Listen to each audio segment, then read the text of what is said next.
सभी मित्रों को नमस्कार। मित्रों, आज के इस वीडियो में हम कक्षा 10 हिंदी के मासिक परीक्षा माह अगस्त 2022 के प्रश्न पत्र को हल करने जा रहे हैं। मित्रों, आइए बिना देरी किए हुए प्रश्न पत्र को हल करते हैं।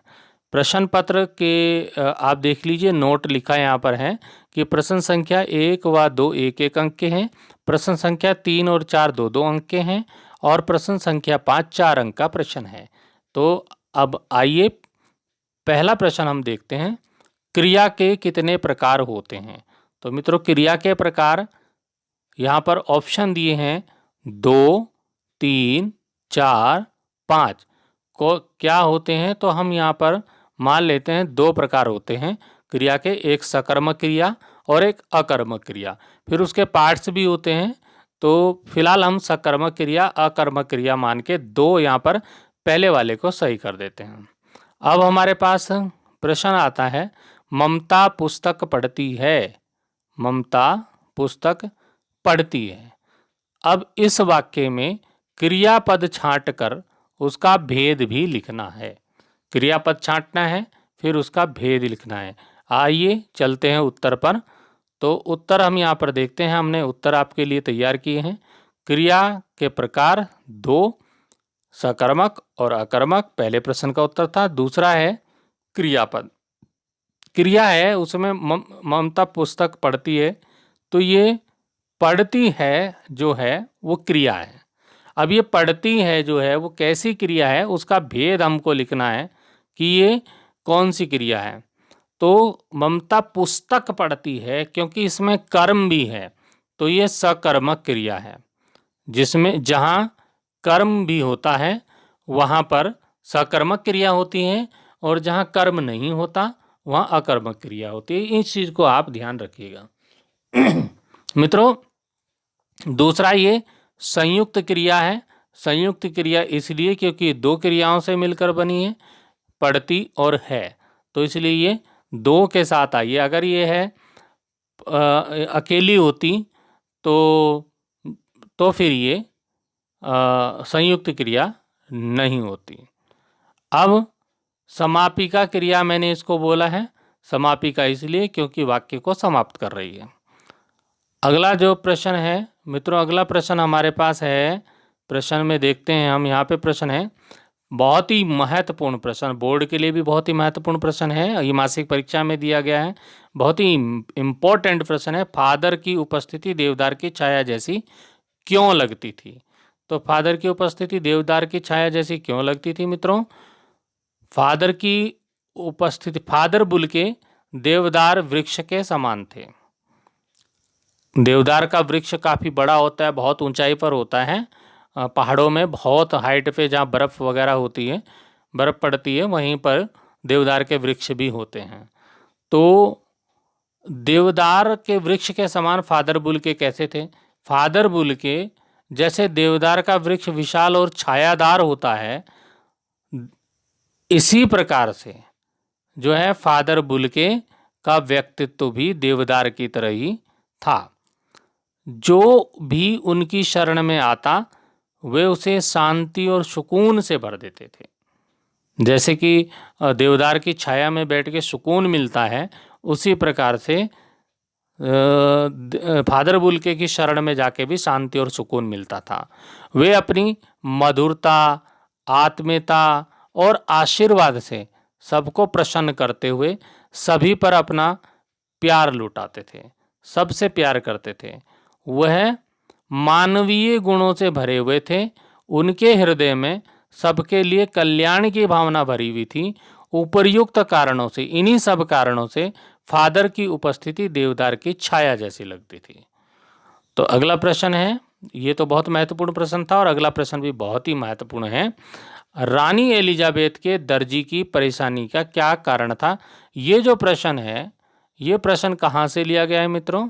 ये प्रश्न लिया गया है आपकी कृतिका की किताब से, कृतिका की पुस्तक है, वहाँ से ये प्रश्न लिया गया है।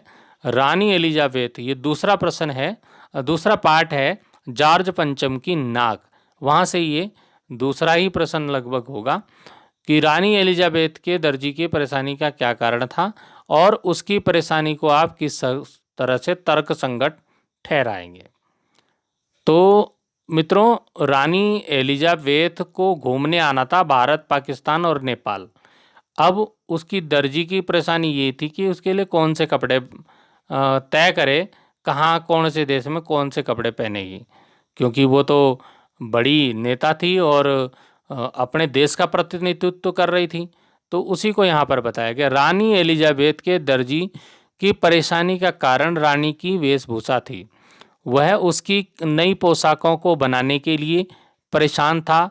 दर्जी का यह सोच दर्जी यह सोचकर परेशान हो रहा था कि भारत, पाकिस्तान और नेपाल यात्रा के समय रानी किस अवसर पर क्या पहनेंगी, कौन से कपड़े पहनेंगी। दर्जी की परेशानी तर्कसंगत थी, बिल्कुल ठीक थी। वो किस लिए थी?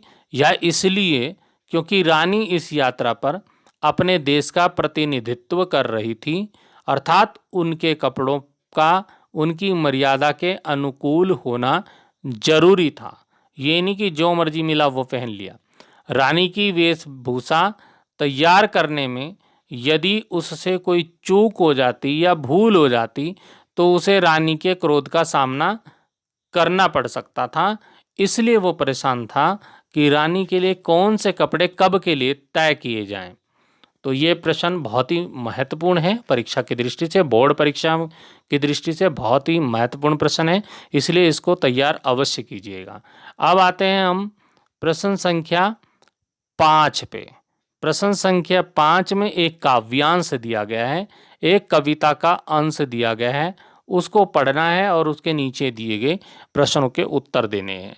तो ये बहुत ही सुंदर जयशंकर प्रसाद जी की कविता आत्मकथ्य से ये पंक्तियां हैं। छोटे से जीवन की कैसे बड़ी कथाएं आज कहूं, क्या यह अच्छा नहीं कि औरों की सुनता में मौन रहूं।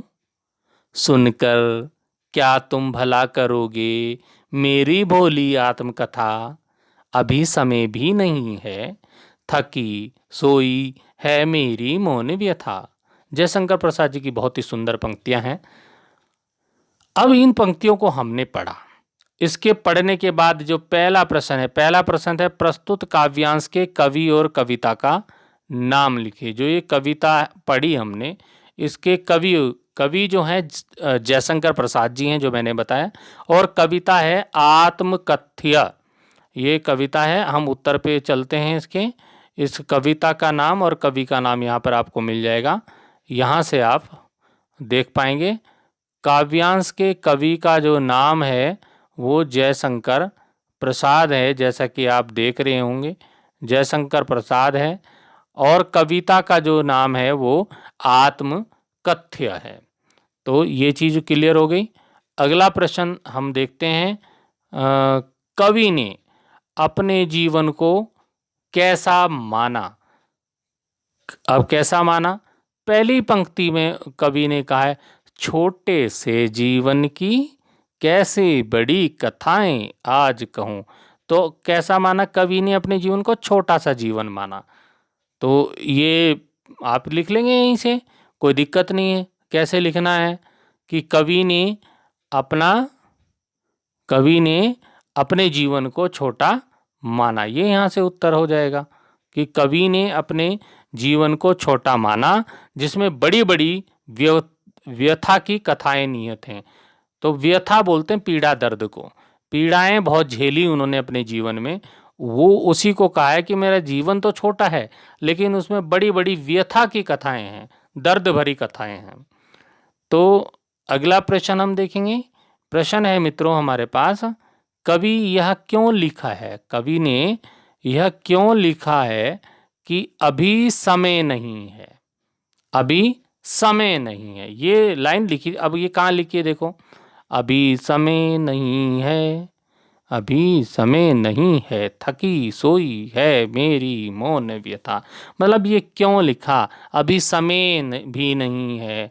ये कहने का क्या मतलब है? कवि क्यों कहता है कि अभी मेरे पास समय भी नहीं है?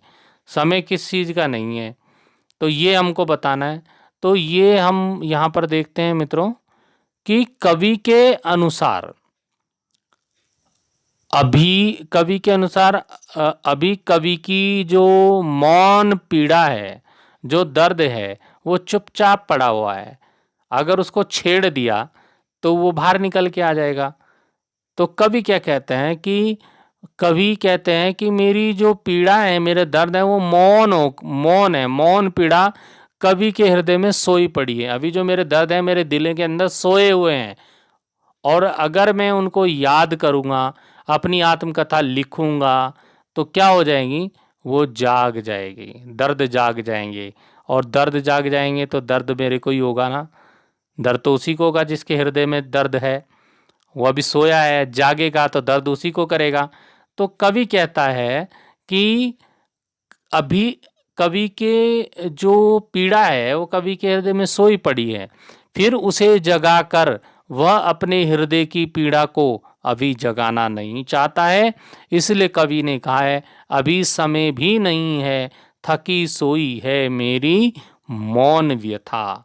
अभी मेरे दर्द मौन हो गए हैं, चुप हो गए हैं, और जो वो बोलने लगे, जाग कर बोलने लगे, तो मुझे ही दर्द होगा। अगला प्रश्न है, कवि के जीवन में बड़ी बड़ी कथाएं क्यों नहीं थी? कवि के जीवन में बड़ी बड़ी कथाएं क्यों नहीं थी? तो इसका क्या उत्तर हो सकता है? तो मित्रों, इसका उत्तर हो सकता है कि कवि जयशंकर प्रसाद जी वैसे तो बहुत बड़े कवि हुए हैं, और लेकिन वो स्वभाव से बड़े विनम्र थे।